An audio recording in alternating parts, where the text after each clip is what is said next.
Assimilate, everyone. Hey. Woo, first day. It's exciting. All right, it is Sukkot. And as Rabbi has said in the past, where do I start? There's so much. So, me being not Rabbi Bernstein will start with more simplistic stuff, and then maybe we will go to more complex. Not really, but we'll try that. So, the festival of Sukkot is known by many names. Sukkot being one. We have, which Sukkot could mean what? Tabernacle, booth, tent. It also is known as HaChag, or the Chag, meaning the festival. Right? So it is the festival, meaning what? Meaning what? When someone says the festival, everyone knows that we're talking about Sukkot. We're talking about the Feast of Tabernacles. When we are, and this goes along with a lot of things in the Tanakh. We have HaMekom, which is the place. So where is the place? Well, that's the Temple Mount, right? So we have the place. We also have the fast, right? What is the fast? Well, that's Yom Kippur. That's also mentioned in the Brit Hadashah in Acts 27, I believe, Acts chapter 27, that they talk about the fast. Well, the fast is Yom Kippur. It depends on your translation. Some Bibles say Yom Kippur. Some people say the fast in the different translations. And so we have a lot of things of the in there. So when we are talking about the feast or the Chag, we are talking about Sukkot. It also could be called the holiday. And it's mentioned in 1 Kings chapter 8 when Solomon was dedicating the temple, that it was around the time of the holiday or the festival. It's also called in Leviticus 23 the festival of the Lord. And it's also called Chag Asif, or translated in English, the festival of the ingathering. Now, what does that mean when we're talking about the festival of ingathering? Well, in the Torah, it is mentioned gathering of your produce, let's say. You know, we're talking about the end time harvest, the end of the harvest of the year is finishing up. Let's just say it that way. That is named in such in Devarim or Deuteronomy 16, verses 13 and 15.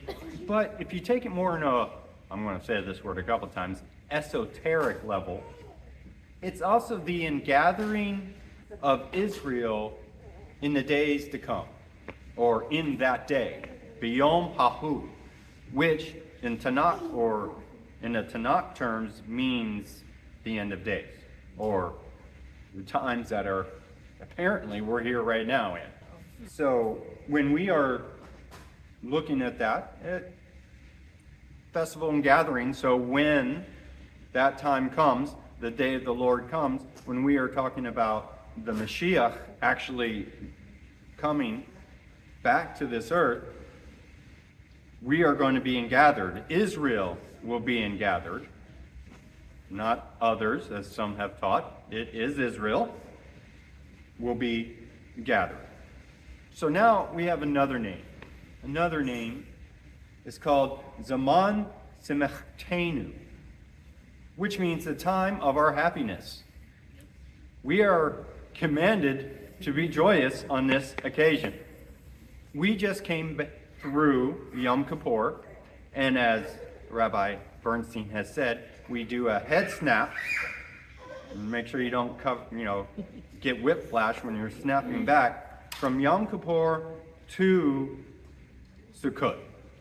It's a quick turnaround, but we're happy. We're happy it's there. So those are kind of like a brief overview of the names. There's more. Now, I'm going to talk about an interesting thing during Sukkot, what we do in our booth, tabernacle, sukkah, we invite guests, right? We invite guests. The Aramaic word for that is Ushpinzin. The idea is we invite people over to our sukkahs. We have times of joy with them. We talk with them. Eat pizza, sure. You know, a lot of things that we can do. It's a time of being joyous, and we do it under the sukkah as the Lord has commanded in Torah. But there is a more esoteric, a more interesting meaning, let's say, to the Ushpinzin. We invite, as some of the sages have said, supernal guests. These supernal guests are, and some of them have different order, but these guests are, on each day, all 7 are invited, but one guest is most prominent on that day. Today's day 1. So today, we are inviting all guests, but the one taking prominence today is Abraham. And then tomorrow it's Yitzhak. And so the list goes, Abraham, Yitzhak, Yaakov, Yosef, Moshe, Aharon, and David. And if you didn't get that, it is Abraham, Yitzhak, meaning Isaac, Jacob, Joseph, Moses, Aaron, and David, each corresponding to that day.